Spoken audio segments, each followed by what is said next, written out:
अरे बड़ा रे सुहावन पावन, सुहावन पावन।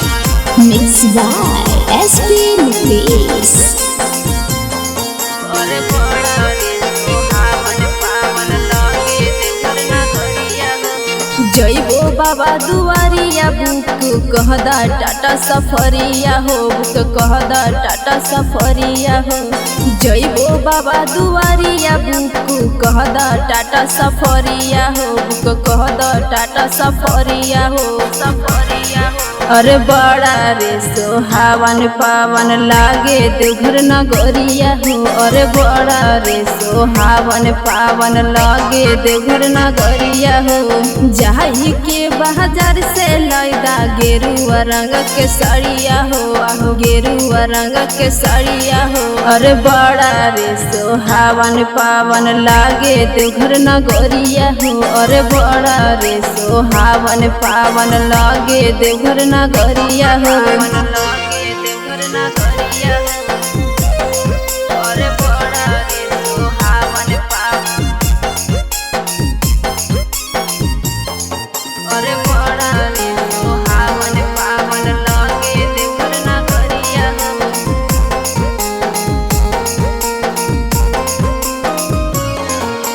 बम बम बोलत जयबै मिलतै बड़ी खुशी। सोना ले जयब त पिया जयबो हमारूसी, जयबो हमारूसी। बम बम बोलत जयबो मिलतै बड़ी खुशी। सोना ले जयब त पिया जयबो हमारूसी। शंखा पोला बाला लेबो हरियर रंग के चूड़िया हो, आहो हरियर रंग के चूड़िया हो।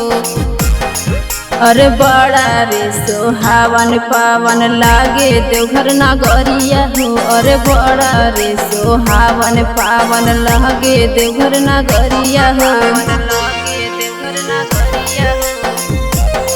अरे बड़ा रे सुहावन पावन,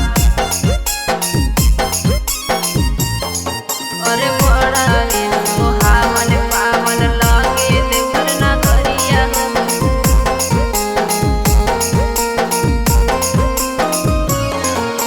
जलवा उठा के चलबो पैदल डगरिया।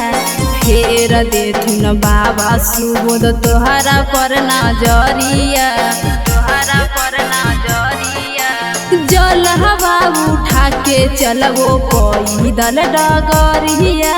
फेर देथुन बाबा सुबोध तोहरा पर नजरिया। अजी कहो हो तोहर प्रिया बुक कहदा टाटा सफरिया हो, बुक कहदा टाटा सफरिया हो। अरे बड़ा रे सुहावन पावन लागे देवघर नगरिया हो। अरे बड़ा रे सुहावन पावन लागे देवघर नगरिया हो।